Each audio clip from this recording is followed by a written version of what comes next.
Charlie, Troy, can go you hear ahead. me? Yes. You got me? Yes. First off, kind of how you feeling? What was it like, and where do you stand now? Can you be ready for opening day on the 24th? I feel great. I have felt that way for at least a couple of weeks now. I had a day and a half of symptoms, and then after that, I started feeling much better. And yes, I mean, I want to be ready for opening day. That's a pretty short period of time to get ready for Major League Baseball.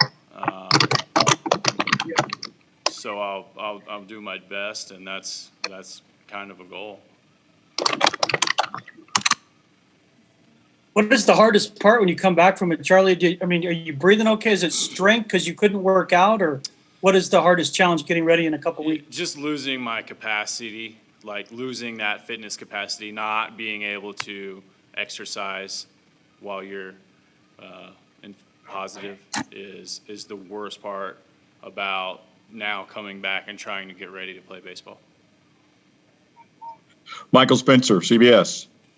Hey, Charlie. I'm wondering what the doctors have told you about how long it might take you to get back to normal or where you were prior to being positive from a conditioning standpoint. And have they told you anything, or are you worried about any lingering effects in terms of how you might feel after having the virus going through the season?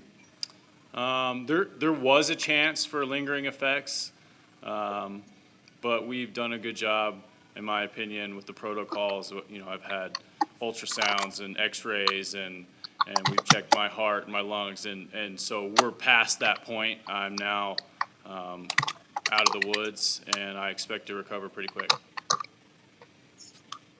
Thank you. Kyle Newman.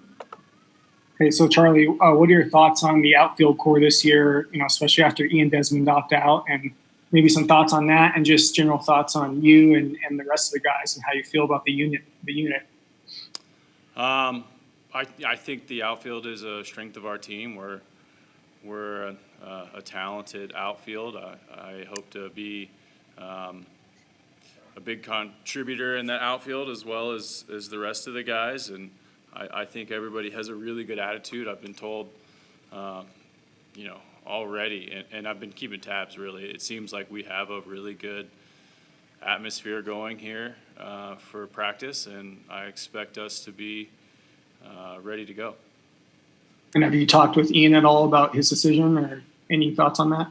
Yes, I spoke to Ian. I reached out to him right away to let him know that that he's still one of my favorite people, and that I support his decision because I know that he is such a good person and a good friend of mine, and I am still very much friends with Ian, and I just don't get to see him as much anymore.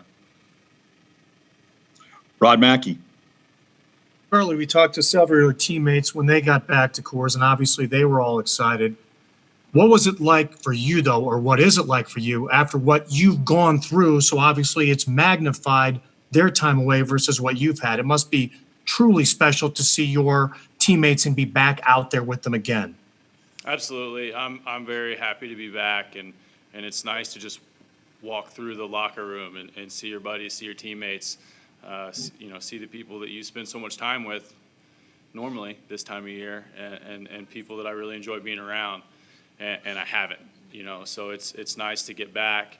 I was getting kind of bored there sitting in the basement and quarantined by myself, so I'm really happy to join the squad.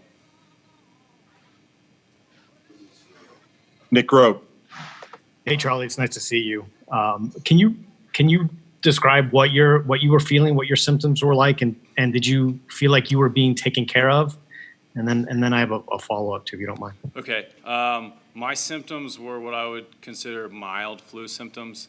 I had a headache, was the most prominent thing I felt. I had a bit of a cough, and then I had some body aches. I just felt sick, but it only lasted for about 36 hours, and I would consider it mild compared to the flu. I had the flu proper a couple years ago, and I thought that thing was going to wipe me out. And you know, I'm lucky that my COVID experience was not nearly as severe, and I know that it does affect everybody a little differently, but I would consider the symptoms that I felt to be minor. And then because the possibility of the season depends so much on how they're handling players at a league level. Now that you've been through it, do you think everything that they're doing, their protocols and guidelines and how to handle things when they pop up, are they appropriate? Does it feel like that they're doing what they should be doing? Well, first of all, we have very strict protocols. Upon arriving here today, my first time being back in the building, because I wasn't allowed in the building, I mean, it's apparent that we've done a lot of work. Our organization's worked really hard. We have the PPE, we have protocols upon entering a room, leaving a room. Disinfectant is everywhere. You know, we're wearing our masks. It's a big time culture change for my journey through a day as a Major League Baseball player. Do I think it's appropriate? I do think the worst part about our virus here is that it is very contagious, and so that's why we have these strict protocols. Among our population, I'm not really concerned about it being that severe from a health standpoint, based on my experience, which is not going to be the same for everybody. I do think that we don't want it to spread, and that's why we're going to great length to try and keep our players safe. Thomas Harding. Hey, Charlie. First of all, great to see you. Great to see you healthy. Secondly, I'm going to hit you with 3 questions, 2 easy and 1 maybe you could elaborate a bit on. Number 1, if you're not ready to play the field on July 24th, do you think you can be ready to DH on that date? I sure hope so, Thomas. I don't really know how it's going to go. You know, usually coming into spring training, I'm working out and have a very regimented program that I've done for years and years, and I know that I have an extended period of time to get ready to play the game. This year's different. You know, I was sick and really couldn't do much physically for a while, and now I'm trying to come back with less time to prepare. I've never really done that before outside of coming off the DL, and usually that sort of situation has to be fluid. You've got to be able to read your body and make changes. Yes, I want to be ready to play right away, and that's a goal of mine, and I think I will be ready to play. Is it the worst thing if I'm not ready for the very first game?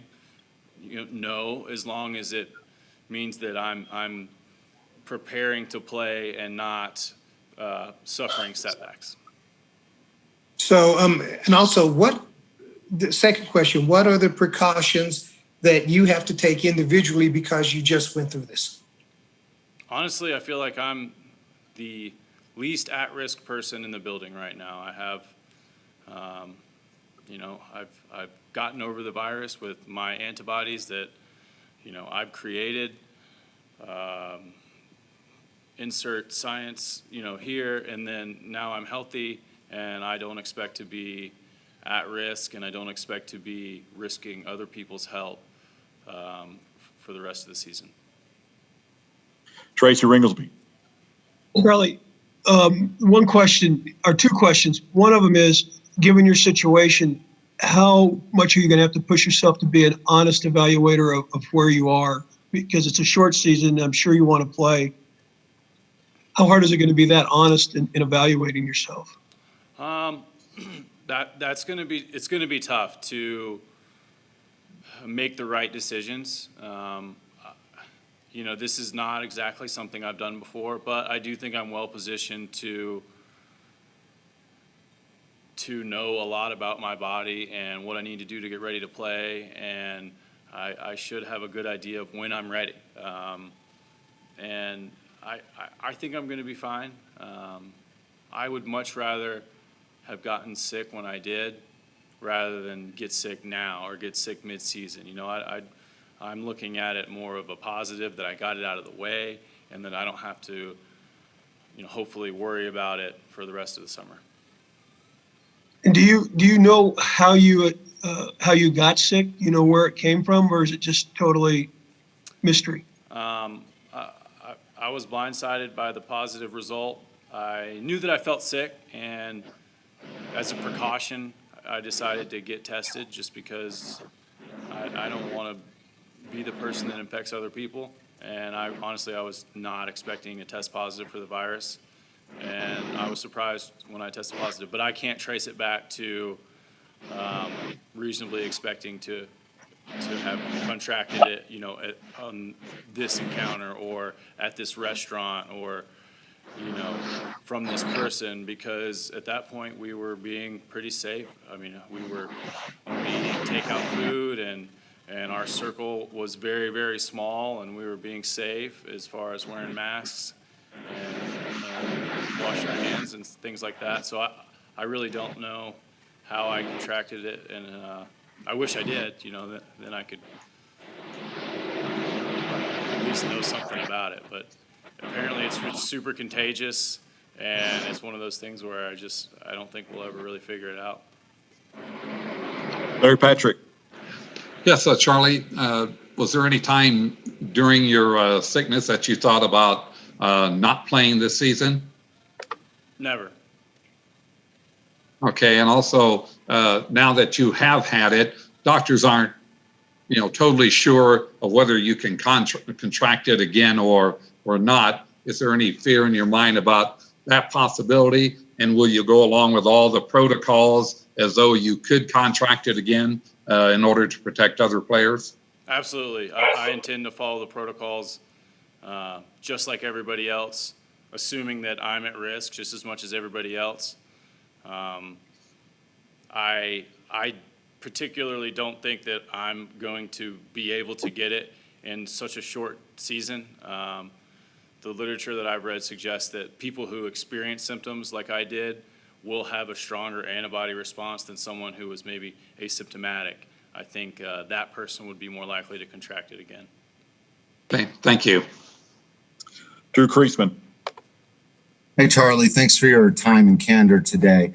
I wanted to ask you, because I think you're going to be one of the first sort of major public figures to return to, especially, you know, athletic competition after this. A lot of people may be looking to you as how do we all come out on the other side of this thing? Is that something that you're mindful of? Do you embrace that, reject that, being kind of an example of something we're all trying to figure out how to deal with?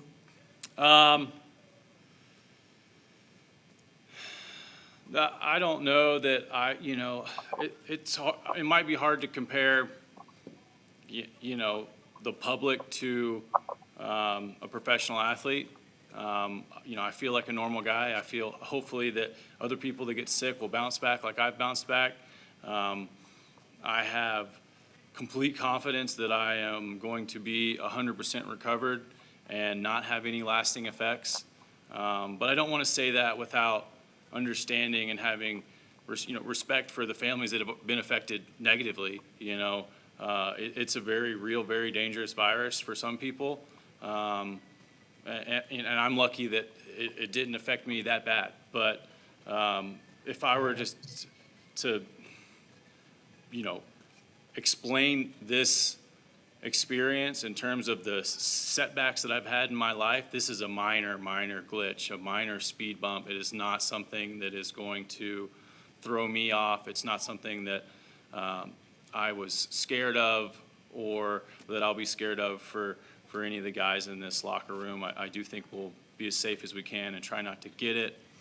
But honestly, we went through a whole lot of trouble and did a lot of changing of our life and our country for something that wasn't that bad in my experience. You know, that doesn't mean that it won't be more serious for other people, and it hasn't been more serious for other people. Thank you. Last question goes to Owen Perkins. Hey, Charlie, good to see you. If I missed the first minute, so if I'm asking you to repeat yourself, just skip it. But Were you, I got a few questions related, but were you at any point when you first got the diagnosis, were you worried when you first heard that you had it? And how has having COVID changed your perspective on COVID, if at all? I mean, did it make it any more real? Did you see it in a different way, having gone through it at your level? Did you know other people who had experienced it? And I think just to follow up on Drew's question, and this is the last of mine, is there a sense, even though you don't necessarily see yourself as a role model, that people are looking at you as a role model? So any kind of sense of responsibility of how to respond to this and how to carry yourself. But thanks for all those wrapped up. I think it's important for me to respect the other people that have been much more seriously affected than me.